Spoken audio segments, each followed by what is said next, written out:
Hello, race fans, and welcome to Disc Golf Daily. It is Friday, May 3rd. We are the podcast that gets you caught up with disc golf news and growth in about 10 minutes. Today, we're going to talk about par in disc golf, what it should be, how we should think about it, and what we think touring pros should shoot if they want to win.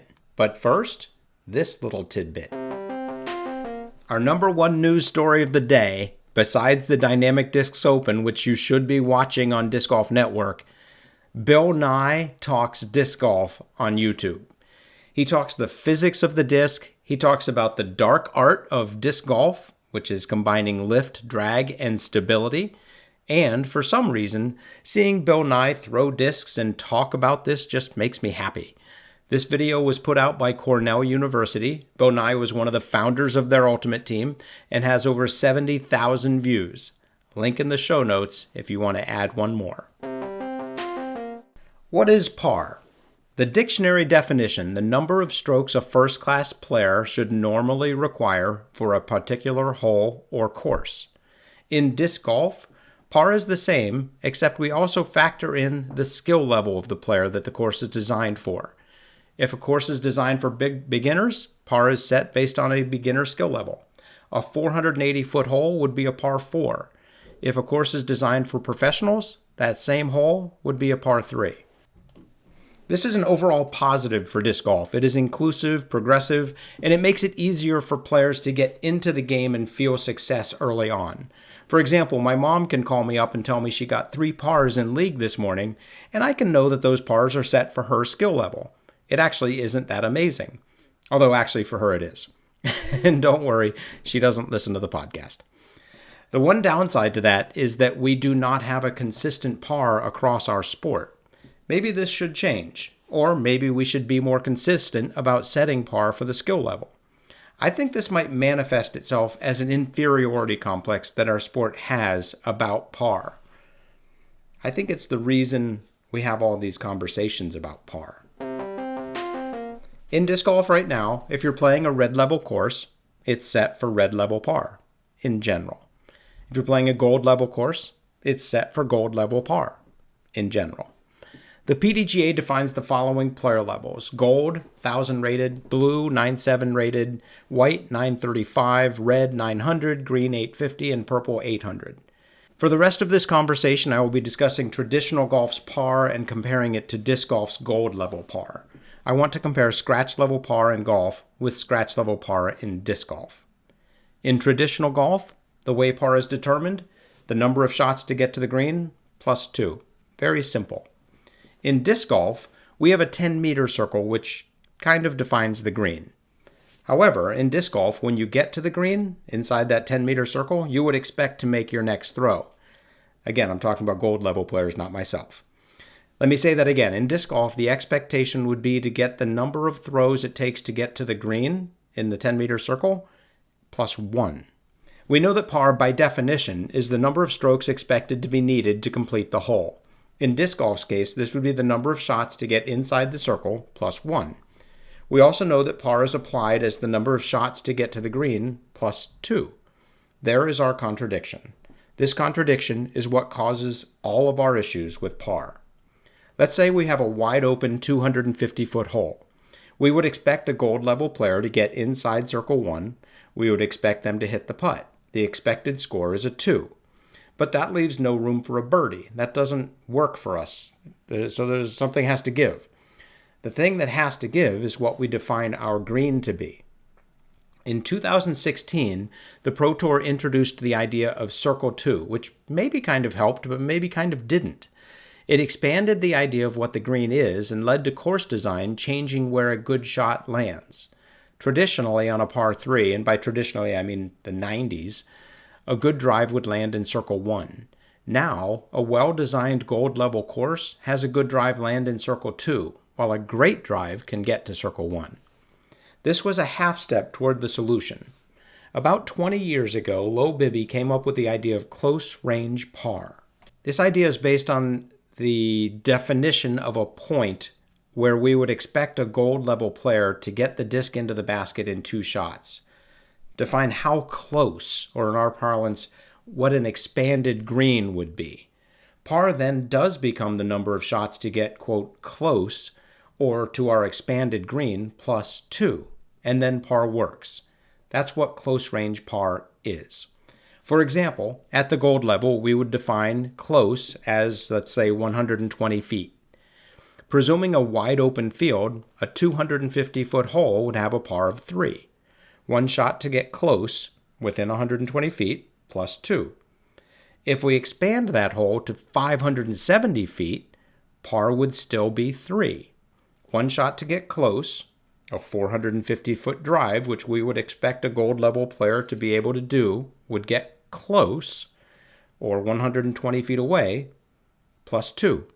Par is still 3. Are these great hole designs? No, not really, but they do a good job of showcasing the extremes for how par would be defined using close range par. With this method, you would need to define close, maybe 120 feet, drive distance, maybe 450 feet, maybe more the way these guys throw, and fairway shot distance, maybe 400 feet, for the different skill levels. I just did it for gold. With these 3 numbers and some adjustments for elevation and fairway obstacles, we will be able to define par consistently for every course and every skill level. If I'm a blue level player and I play a red level course, I know I want to shoot under par. If I play a blue level course, I would expect to shoot around par. And if I play a gold level course, I'll be happy to finish. But seriously, I should shoot over par. I'd like to propose that we change the concept of the green. To fix our inferiority complex with par, we should expand the green to take in this concept of close range par. Lastly, I want to go one step further and figure out what a winning score on the Pro Tour should be. Now let's start with what should par be. In traditional golf, par is usually set to 72. This is made up of 4 par 5s, 10 par 4s, and generally these are divided evenly as short par 4s and long par 4s. And then there are 4 holes that are par 3s. Add those up and you get par 72. Let's look at a par 5 in traditional golf. You've got your drive, your fairway drive, your approach, which gets you on the green, and then 2 putts. In disc golf, this would be a drive, a fairway drive, an approach, and the putts. The shot I want to focus on is the approach. In traditional golf, this shot will get you onto the green. Getting close to the pin, that's a bonus, but just getting on the green is your expectation with your approach.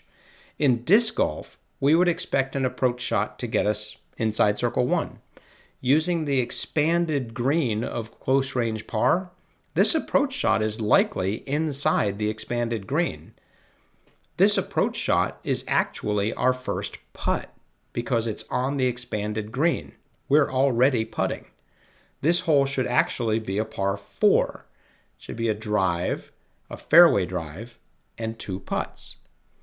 Otherwise, this approach shot would have been classified as another fairway drive, which would be equivalent to a long par 5 in traditional golf. These are rare.